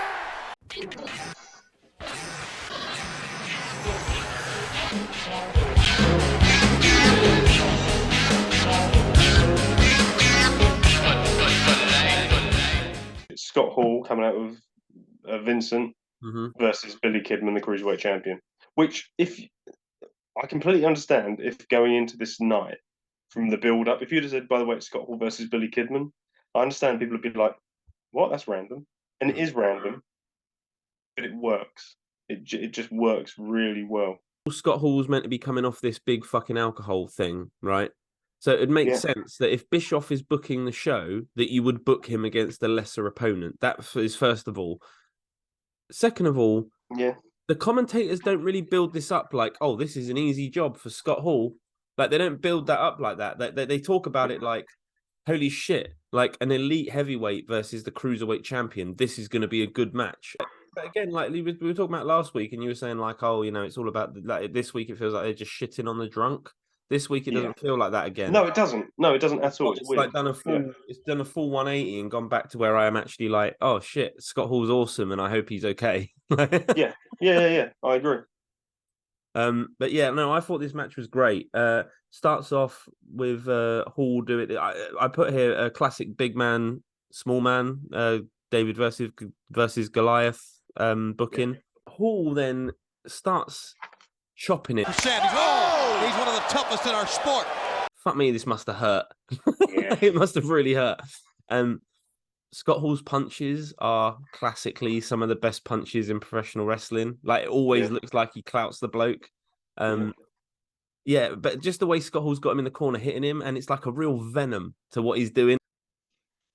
They're playing it up like Vincent has this cup of booze, but he won't give it to Scott Hall until he wins as a reward. So it's like the evil NWO faction is like using this guy's alcohol problem to their benefit, which is quite cool. He dominates Kidman, as you'd expect, for the first sort of couple of minutes. Goes outside to get his drink off of Vincent, and Vincent is sort of pushing, back and forth. I don't want to give it to him, and he takes it in the end. Kidman hits a crossbody over the top on Vincent, then does a really nice little thing where he punches Scott Hall, and Scott Hall spits beer all over the front row of the crowd. Yeah, so what happens is Kidman jumps over the top rope with a crossbody on Vincent and wipes him out, and then starts tapping Scott Hall on the shoulder. And obviously Scott Hall's just like, leave me alone, Vincent, thinking it's Vincent trying to get the drink back. Yeah. Kidman spins him around, gives him a gut shot, and Scott Hall just spits his beer into the front row, and you can just hear all these people scream. And Kidman has like it's kind of like a little hope spot sequence. He hits him with a few moves, like it was a drop kick and a top rope drop kick and stuff like this. Gets a couple of sort of 2 counts on Hall. Hall then cuts him off, and then the ending of the match I thought again was really good. Hits a face buster, knocks Vincent off the ring apron, gets beat. But again, it's like he gets beat. He just hit a face buster, and the only reason Scott Hall recovered was because Vincent got up on the ring apron. Yeah, like I didn't watch this match and think, oh, he buried Kidman. This is the thing. I didn't. The commentators did such a good job in this match, putting over the fact that this is a cruiserweight versus a heavyweight. Like, yeah, he's at a disadvantage. he's a cruiserweight. So when he loses the match, it's almost like a foregone conclusion. Like, yeah, he's going to lose this match. But that doesn't, like, I didn't see this and go, oh, well, he's a crap champion then. Well, no, he's a great champion in the cruiserweight division. He's against a freaking guy who's 100 pounds heavier than him. What do you think's going to happen? And that works so much in terms of making the wrestling come across real. It doesn't diminish in the same way that if freaking Tyson Fury beat someone in the freaking featherweight division, I wouldn't think, oh, that featherweight's a crap boxer. I just go, well, he's against a freaking heavyweight. What do you think is going to happen? Like, that is, if in the world of real fights and real weight classes, that's how it works. When he comes out next week and wrestles another cruiserweight match and wins, I'm not going to be like, oh, good, they're fine. Like, I'm not going to be like, oh, well, he lost last week to freaking Scott Hall, so who cares? Well, no, that doesn't matter. It literally doesn't matter. It's not like Billy Kidman came out here as the cruiserweight champion and got jobbed out by Brian Adams. No, exactly. It's Scott Hall. This is Scott fucking Hall, man. He's a big deal. Like, yeah. You know what I mean? Let's be honest. Like, could you have had S.A. Rios in WWF go out and have a vaguely competitive match with someone like, say, Kane? No, you couldn't. Because it just wouldn't work. Like here, it's like this smaller guy wrestling this bigger guy genuinely worked. And like everyone in the crowd was rooting for Kidman. Yeah. But yeah, no, I thought it was a great match. Like there's not much to it in terms of in-ring action, like in terms of calling spots. But I really enjoyed it. I thought it was great. Yeah. I thought it was really grand. Yeah, no, I agree.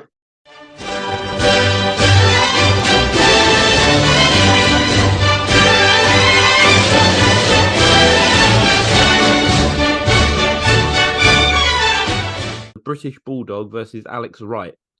When he first came out and he started slagging off, because last week he was calling out DDP, right? This week he calls out British Bulldog, and my first reaction was, oh no. Because last time we saw British Bulldog, we were both cussing him out and saying how ill he looked and how terrible the match was. I was thinking, oh no, this is going to be another fucking train wreck. Actually, there was nothing to this match, but it was perfectly adequate. Yeah, it was fine. Yeah. Bulldog still looked shit. He still looked fucking awful. But I think it goes to show, like, you put him in there with someone who can actually go, and he can be carried to a decent match. Yeah, it was a fine match. Wrestling is a fickle beast. Like the British Bulldog, this is 1998. I know 6 years have passed, but in 1992, British Bulldogs beating Bret Hart at Wembley. Mm-hmm. Even in like 96, no, was it 97? British Bulldog wins the European title first time against like Owen Hart. People are still really into him. He's like tag team champion with Owen Hart in WWF. He's part of the Hart Foundation. It's like a year later, and no one cares about the British Bulldog. Isn't it weird how quickly things in wrestling can change? I mean, let's be fair, dude. You compare what the British Bulldog looked like in 1992 to his aesthetics now. Like, there's no. That was gonna be my next point. They talk about how strong the British Bulldog is. In his prime, the British Bulldog was ridiculously strong. But like at one point here, he shows off his bicep to like Alex Wright, and I thought, you can't have that gimmick of being strong anymore, mate. You're in a company with Buff Bagwell, Lex Luger, Big Papa Pump. Yeah. You're not the strong, muscular guy anymore. Sorry. Like, and you know, yeah, he's not looking great. That goes to show, innit? Because he goes back to the WWF, and what do? Put him in a fucking t-shirt and jeans and give him the hardcore title. Yeah. Like they knew that you couldn't still do the old British Bulldog gimmick. Having said that, though, I thought this match was fine. I thought this match was all right. There's a moment where Bulldog gets Alex Wright in the surfboard submission hold, where you whack him. It's like WCW Revenge, the classic submission hold they always did. That got a pretty nice pop, but it's one of those moves. It's kind of like that move where you go for the pins and then you both bridge up out of the pin. Yeah, it's one of those moves that you both have to be athletically good to do. Yeah, but it looks like in kayfabe it works, but also in like shoot it works, where you're just like showing how good you are. You know, what I liked about that as well is that Bulldog gets him up, and someone makes a comment. The only thing you can do in that hold is you hope the other guy gets tired, which is nice. But then Bulldog immediately slides Alex Wright down to a pin for a 2 count.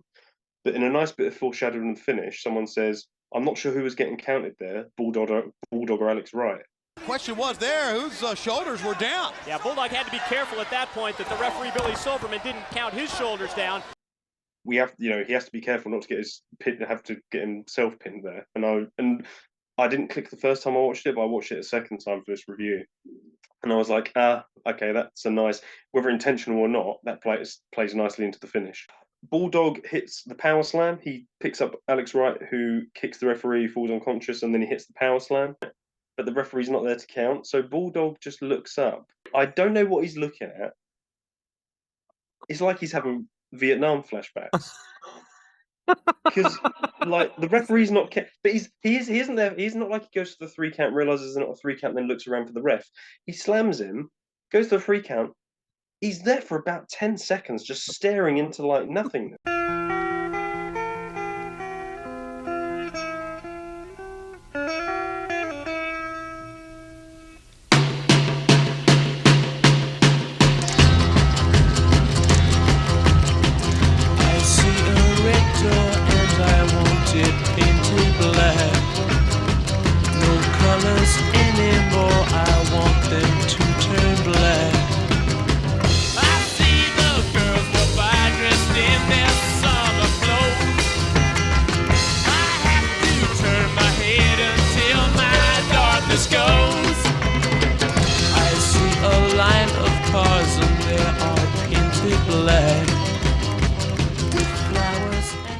That was weird. Anyway, so the finish of the match. So he hits the power slam. Referee's knocked out.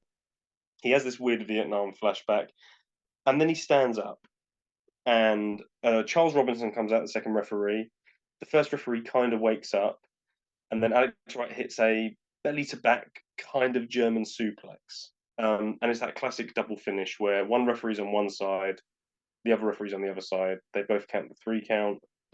Both wrestlers get one shoulder up on their respective side, so the referees both think one of their guys has won. Putting on my kayfabe hat, is there any reason why Bulldog shouldn't have won this match? Surely the rules are the second referee shouldn't get involved if the first one's up. You know what? I actually quite like this finish because it did add something. Like if one of them had just beaten the other one, it's just a nothing match. I quite like the fact that it's like, oh, this is leading up to a rematch or whatever, right? But yeah, I mean, a part of me did also just go like, fuck me, Bulldog. Can you not just lay down for the young up and coming guy? Like you know what I mean? Like Alex Wright seems like he has a future. Bulldog doesn't. Like, can you not just let Alex Wright be the best European wrestler in the company, please?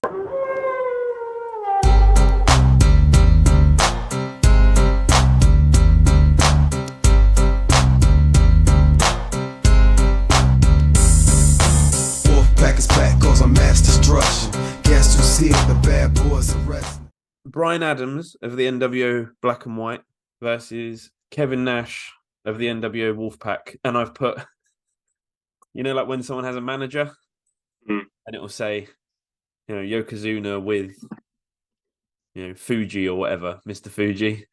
I've put Kevin Nash with small child. This is a little boy who just joins the Kevin Nash on the stage. Yeah. Mate, I tell you what, though, the best thing about it is just because the little boy's just there posing or whatever. If you watch Kevin Nash's reaction, it's just like he has this proper look on, like his whole body language, his demeanor. He's just sort of motioning to this little boy, just looking around going, anyone going to do anything about this? Or this match, right, on paper, if you say to me, hey, Alex, like, you know, if I'm running a promotion and you go, hey, Alex, I'm thinking, the assistant booker goes, I'm thinking about booking Kevin Nash versus Brian Adams. I'd probably go, why? What are you doing to me? Why are you trying to put me out of business? Yeah. Right. On paper, this should be awful. It's really good. It's only about 3 minutes or 4 minutes, but it's so good, bruv. Oh, it's just so good. Well, when I saw, so can I just say, when I saw that this was this match, my first reaction I wrote down was, I bet it's a DQ win. Yeah. That was my first reaction. I was like, no one's losing here. Clean. This is going to be a DQ. Which is insane, right? Because I know that Kevin Nash has a rep, but fuck me, man. At least he's Kevin Nash. At least he has a reason to be a bit up himself and like, I'm not jobbing to no one, right? Who the fuck is Crush? Lay down, bitch. Who the fuck do you think you are? Yeah. This was on paper. Brian Adams. I wish he Garbage. just cut his sideburns. I think he looked pretty good here. Yeah, he's Cut the stupid sideburns. he is garbage. Like, he can't do anything. He's really bad. His punches look shit. He has like the worst pile driver in the history of wrestling. Like, he's just not a very good wrestler. But as a guy to get bounced around the ring a bit by Kevin Nash, he's perfectly serviceable. And there is something to be said about just watching two massive geezers smash into each other. Yeah. The announcers are putting over how fucking big these guys are. Like, they're going, look at these two guys. They talk about Kevin Nash and they'll be like, 6'11" tall, and he's so massive. I think it's Mike Tenay, and he's just saying, just unleashing that attack in the corner. Knees, punches, big elbow connected. And he's always in control. He's always in command in that ring. Doesn't rush anything. Oh! Takes his time, know what he's going to do. 2 or 3 moves ahead, he's always counting. And I was like, holy shit, this is so good. Isn't it amazing what good commentary can do? That's what I'm saying. To cover up the deficiencies of wrestlers. Oh, because for the people that would say, hey, Kevin Nash is a lazy sod and he only has 5 moves and all that stuff. Yeah, but again, why would you do more than 5 moves if you're getting the reaction you need to get? Kevin Nash is so over here. All it takes is Mike Tenay to say, well, it's all deliberate, and he's, all the stuff you just said, and it makes you go, oh, okay, yeah, he's not just a lazy fucker. I think if you go on what people like Brian Alvarez and Dave Meltzer would say about Kevin Nash, this must be like his clone in this match, because he takes 2 massive bumps. He gets clotheslined or big booted or something, and he takes a big bump in the ring. He also, at a point in this match, he gets hit with something from Brian Adams, and he takes a backflip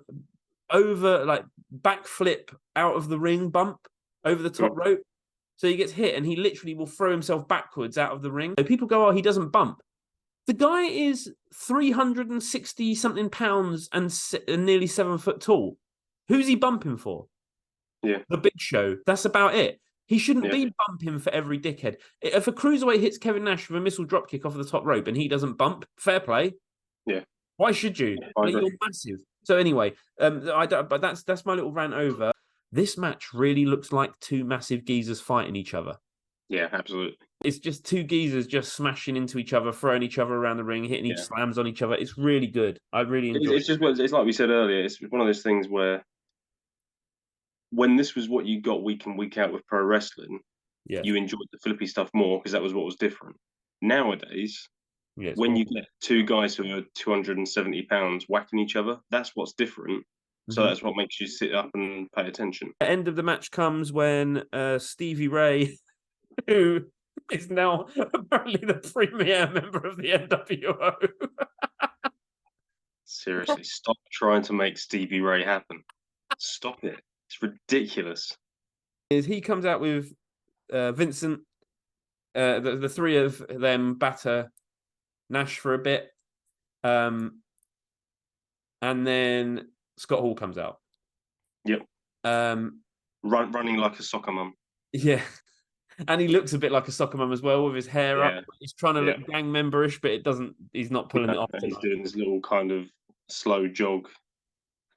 And he comes to the ring. He gets in the ring with them. He pours out his alcohol onto the floor. He pours out his beer onto the floor, and then starts whacking Kevin Nash in a kind of a symbolic, I don't need alcohol, I'm going to fight you. Yeah. That kind of thing. I think I kind of took it. I agree, but I kind of took it to mean like I hate you so much I will stop. Like the way I'll stop being an alcoholic temporarily just so I can beat you up. Yeah, I was going to say, because he doesn't like stop. That's how much I hate you. It overrides my addiction. Yeah. And then the Wolfpack come out. Conan and Lex Luger come out and get a massive pop. Huge pop. Kevin Nash! Helpless! Luger! Here comes the Wolfpack!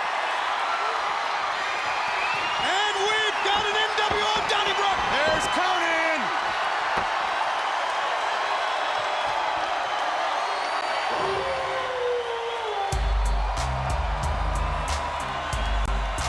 At at the mercy of NWO Hollywood. The Wolfpack run off the NWO and Nash is left beaten up, and that's the first moment the Wolfpack's been taken out. That's the first member of the Wolfpack been taken out.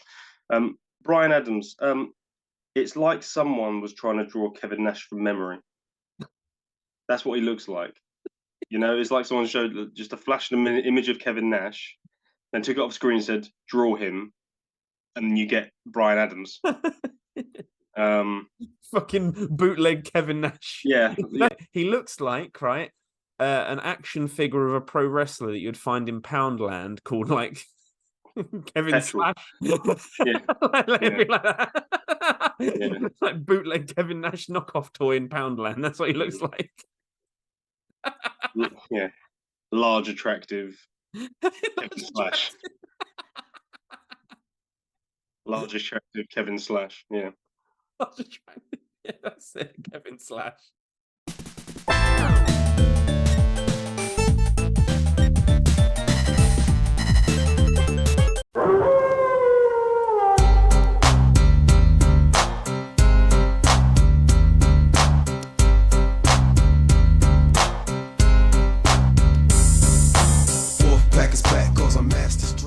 Luger and Conan versus Hugh Morris and Barry Darsow. Now,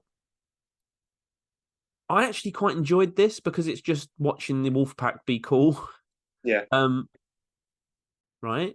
Why didn't you have this match earlier on in the night to like pop a rating with the Wolfpack coming out, and then you don't have to have this awkward situation where they've just run out to save Kevin Nash, and then they go, it goes to commercial break, comes back from commercial break, and now they're walking out and doing an entrance like nothing happened. I'm like, why did you do that? Just book this in at the top of the second hour. Put Kevin Nash and Brian Adams in the semi-main. That makes perfect sense. I can tell you why. Because I agree, it was weird how they've just run out to save Kevin Nash, and then their music hits, and out they come again. I would assume it's because you don't want to DQ finishes in a row. WCW don't normally give a shit about that. Well, maybe this time they did.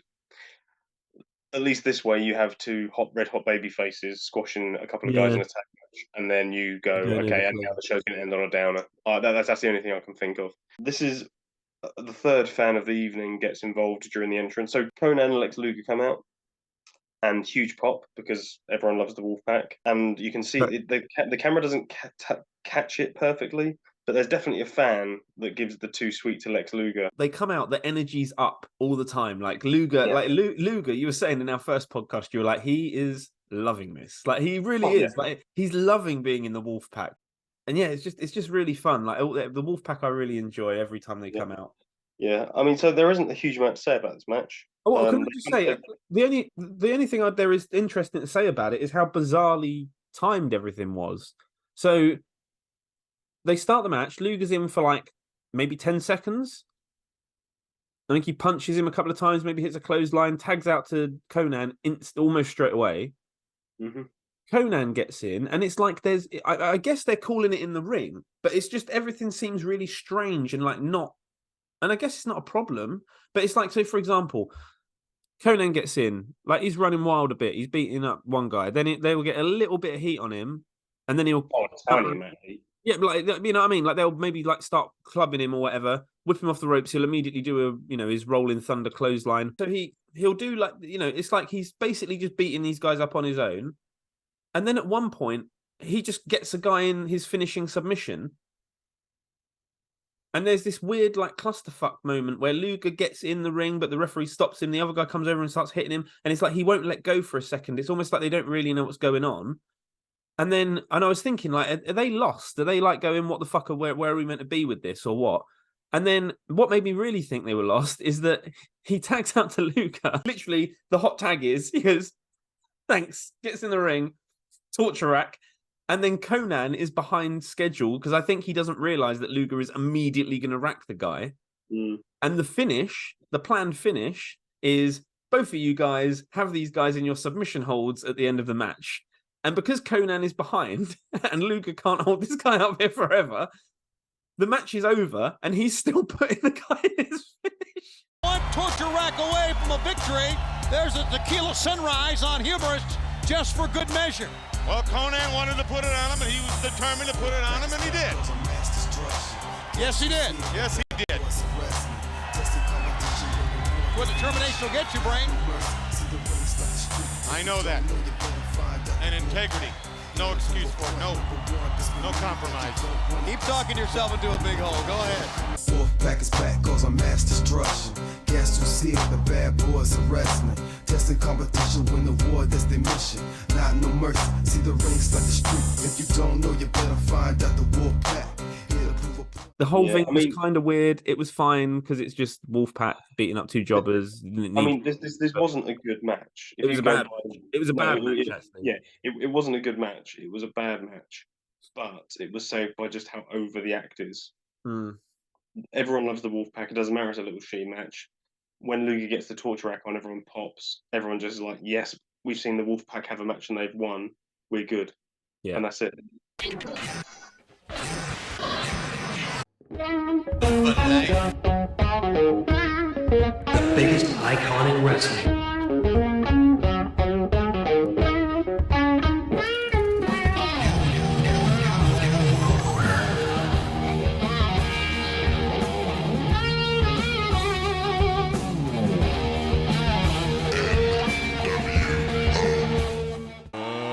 Ladies and gentlemen, it's time for the WCW Monday Nitro main event.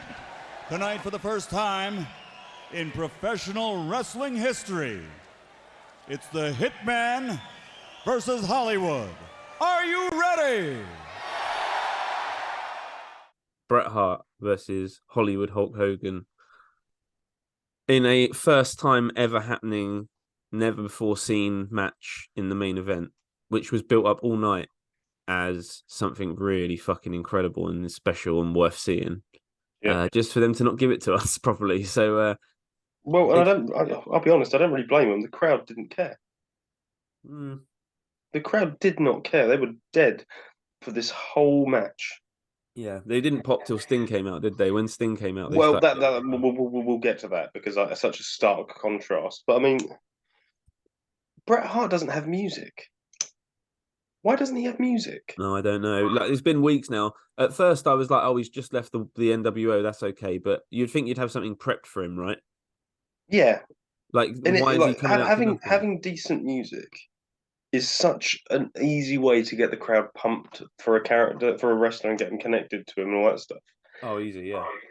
You're having him come out against Hollywood Hogan in this big, well built up match, and you're having him come out to silence. Has he not had things?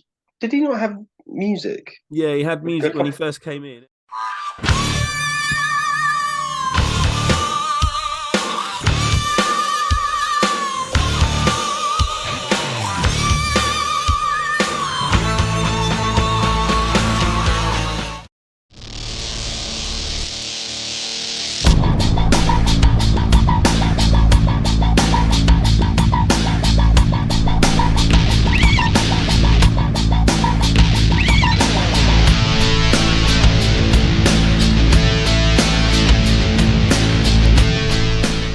So why didn't they just give him that music? It's some music like this. Just he came out to silence. Yeah, I don't know, mate.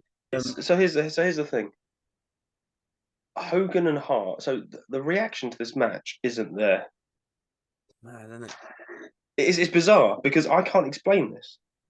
Like it's one of those things I cannot explain this. It's Bret. It's Bret Hart. It's Hulk Hogan. No. In New York. It's bizarre because on paper, people should care about this, and they don't. And part of it, I think you mentioned it earlier. I think you're right. Bret Hart's been this kind of like he's not a big babyface at the minute. He's the kind of redemptive babyface trying to get in the fans' good books. And that's the problem as well, John. Right? This is late September, isn't it? Late September. Last Nitro September in 1998. He came in Starrcade. It's been months. He's been in this company and he's done not a lot. And he's gone babyface heel. It's I don't know, it's bizarre. But either way, the match is okay. The whole time I was just surprised that no one really cared. Hulk Hogan was cracking out the holds. He was doing his drop toe holds and his spin around hammer lock. Like he does these things, right? He does these little moves, And he basically, it's like they're the sort of moves that you imagine people who have been wrestling for a few months, they've been training for a few months, do these sort of moves, right? Yeah. But he looks like a giant gangly child when he does them. Like he has he does. Yeah. no coordination. Like he has no fluidity to his movement. No. And I know he's broken down and old now, but I don't think he would have had much. Like even when you see him doing it in Japan when he was in his like 30s and that, he still looks pretty shit doing it. He's such a bad wrestler. I always see these little like freaking Instagram reels or whatever, where people, or YouTube videos, people say Hogan couldn't wrestle. Well, look at this. ただ天竜が龍谷馬勝負やってきましたけどすごいですね。もう何も関係なくね、お互いにを取ったバックを取ってさらにバックの取り合いですが、力で投げていく。このパンチは効果的。逆水平一発、もう一発が力道山指にアピールしている。パンチだ肩口から自ら手がね、ラリアットが足を掴んで倒していった。アルコホーガンのすごいところもありますね。ラリアット見合ってもう一回。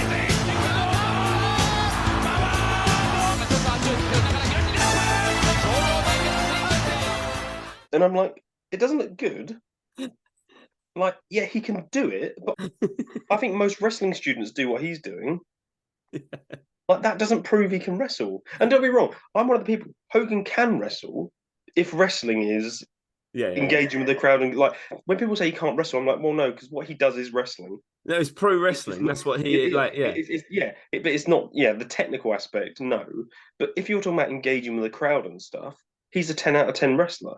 Hogan is a supervillain at this point, and you can't have a supervillain and then the guy he's wrestling in the main event be this weird tweener with no music. Which is why when Sting comes out looking like a superhero to fight Hulk Hogan halfway through the match. So basically the storyline is of the match, Hogan drops Hart's knee over the barricade a couple of times, and this apparently completely fucks Bret Hart up. He then throws him in the ring and he's doing like spinning toe holds on him, and Bret Hart is, the excellence of execution is completely unable to counter a spinning toe hold. And so basically, but I'm all right with that because the whole point is Bret Hart's knee is so damaged. I'm like, you know what? Fine, fine. That's whatever. However, Sting then makes the save. He comes out, and the reaction Sting gets, Jesus Christ! The challenge to either Sting nor Bret Hart, and Bret Hart took the challenge. Sting pulls Hogan up. Twice. Oh yeah, the initial one the initial pop when they come out and he gets in the ring, and then when the crowd realizes he's going to wrestle, he takes his jacket off, and when he takes his jacket off, and the crowd pop again. Mike, you're exactly right. It's a moment that he worked his entire life for, and Sting, by golly, disrobes. He'll take the match. Well, Hogan challenged both men earlier tonight. What I will say about this though. Putting on my kayfabe hat, old John's kayfabe hat. Why did Sting interfere? So here's the situation: Hogan puts out a challenge. Hart accepts with a bad knee. Hogan is winning the match, targeting the knee, as you knew he would. He's gonna win legitimately. He's gonna beat Bret Hart. Hogan Hart for the first time ever. Hogan's going to win. He's going to make this guy tap out in a Boston Crab or some shit. He's going to crack on a figure four or a half crab or something. Yeah. And Bret's going to tap out, and Hogan's going to have a submission victory over Bret Hart. What the fuck are you doing, Sting? Why are you out here? You're the bad guy here. There's not been any interference. Hogan's just winning. You're the bad guy here, Sting. Just let the match happen. I understand what it's meant to be. Like, you're going to cripple this guy's knee. You can't do that. I'll sub in for him. Yeah. No, I would have just been like, no. And they just. If I was the ref here, the ref doesn't even ring the bell. He doesn't end one match and start the next. It's like this is a continuation of the match. Like, I'd have been like, well, hang on now. You've just pushed Hogan. DQ. Hogan wins by it doesn't happen. Luger and Conan come out and sort of help Bret Hart to the back. I'd have been like, well, hang on. I need to do the 10 count. Where's he going? And when the fans realise Sting's now going to wrestle Hogan, the place loses it because people love Sting. Sting is so. Oh, has there been a wrestler who has been so consistently over as Sting? And I don't think there's also been a wrestler there's probably been one more somewhere who just can be a baby face. There's something about Sting. There is just something about him because every single fan just loves him. They've loved him in the 80s, the 90s, the 2000s, 2010s, the 2020s. People aren't sick of him. They love him. He is just the most consistently over wrestler ever. Yeah. I think ever. Because even like Hogan, people got bored of Hogan. Yeah. Sting's never been booed as a babyface, has he? Because they didn't like him. No. Or because they were getting sick of his act. It never happened. Never happened. And part of that might be because he changed it up a bit now and then. But I mean, yeah.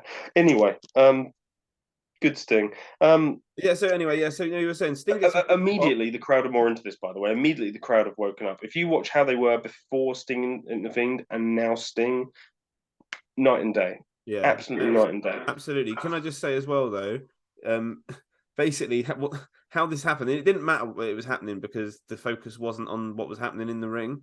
But from what I can tell, Sting said, "I'll take over this match from you, Hogan." Bear in mind, Hogan's just wrestled for 10 minutes or 7 minutes or whatever it's been, right? I'll take over. And Hogan goes, "Okay." Sting hits him a few times. Hogan pokes him in the eye and then proceeds to kick the shit out of him for the following 10 minutes. Sting's just selling the whole time. But that's not what's important. What's important here is when Sting subbed in for Bret Hart. Right, so let's just explain the pantomime of this because I think we've skipped over it a bit. So Bret Hart is we have, begging them not to like he's trying to crawl back into the ring, begging, please don't do this, please. And they're like, no, look, you're fucked up, you're gonna get hurt. He's like, please, like, and he's literally crawling, like holding onto the ring ropes, like not letting go. And he's actually doing like praying, like, please do not. No, I want this match. Don't sub me out. Like, come on, like I can do this. It was really good. I mean, it was really good. Yeah, it was. It doesn't matter because of what happens 5 minutes from now, but it's still really good. And Luger and Conan strap him to this gurney, and so they're all wheeling him out. They're wheeling him there, and he goes over a little bump. And Bret Hart selling his knee, and obviously he's on this gun. He goes, "Watch the bumps." Now we're watching Bret. Watch the bumps. But yeah, it was good old Bret Hart. Yeah. Oh, dude, it was so good though. This next bit, right? So they get him up to the back of this ambulance. It's so funny. Suddenly, these two geezers in full like hospital scrubs, surgical scrubs, just charge up and start beating the shit out of Luger and Conan, right? And then they start ripping their scrubs off, and it's Bagwell and Steiner who immediately. Oh, so good.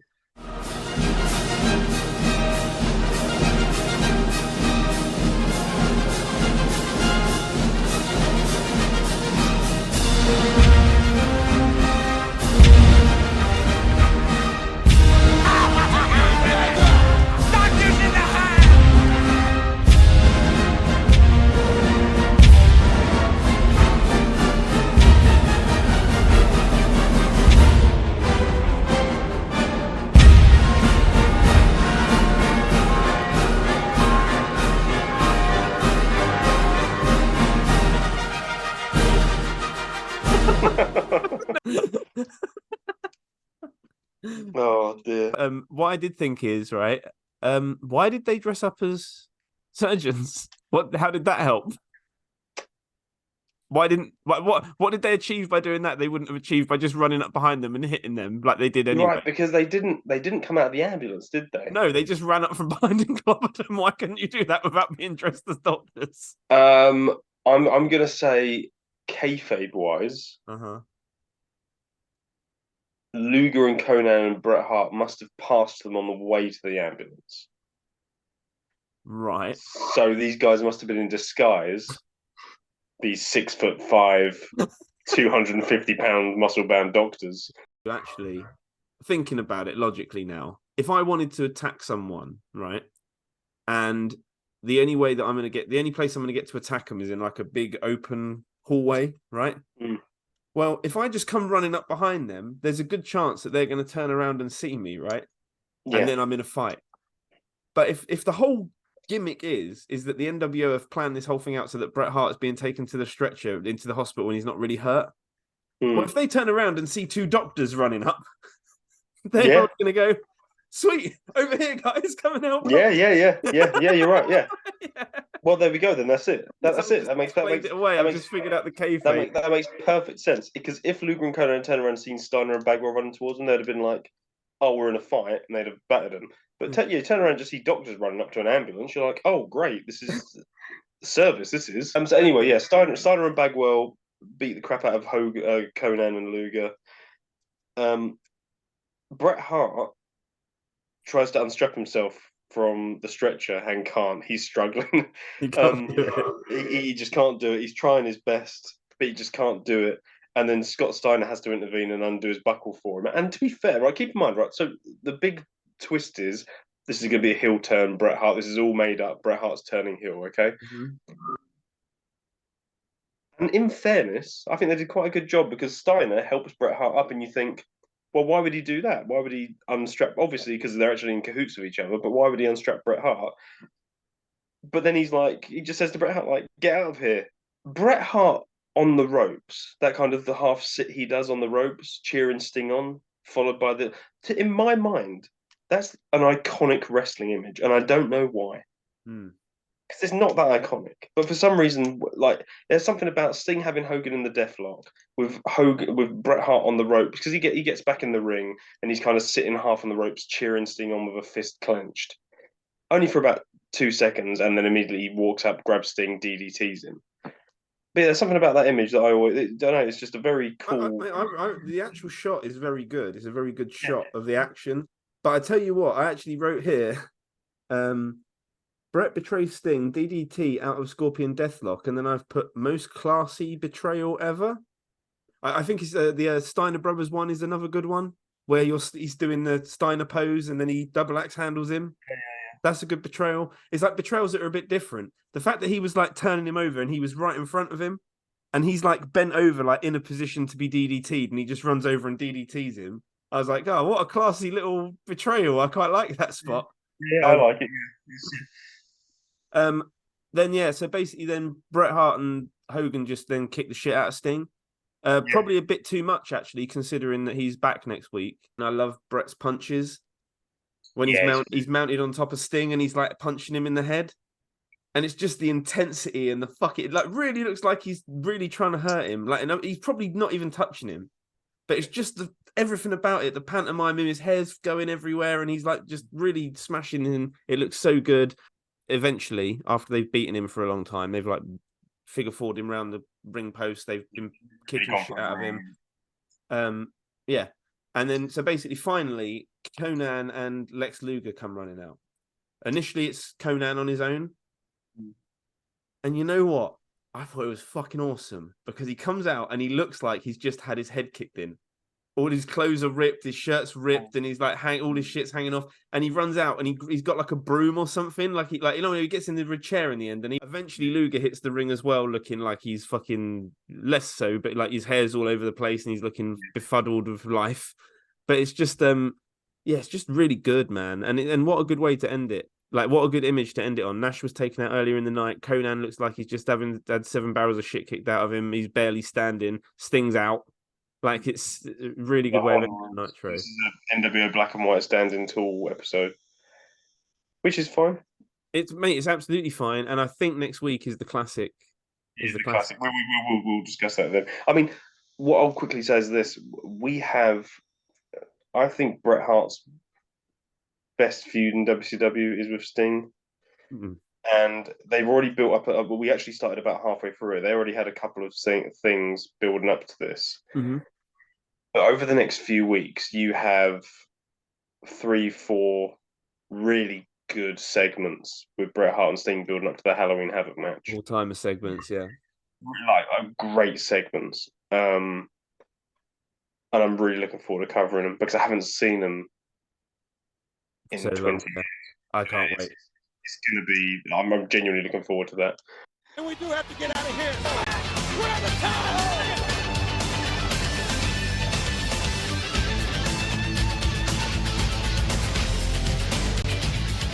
John, give me your thoughts on this Nitro. How do you feel it went? If you have to give it a thumbs up, thumbs down, thumbs in the middle? I'd give it a thumbs up. It wasn't as good as the first one we covered. It was much better than last week's. yeah, the time flew by. It was good. So that's it, ladies and gents. Thank you for listening to the When Wrestling Mattered podcast. If you liked it, please like, please subscribe, leave a comment. It'll all be very helpful. Really appreciate it. Hope you're enjoying the show so far.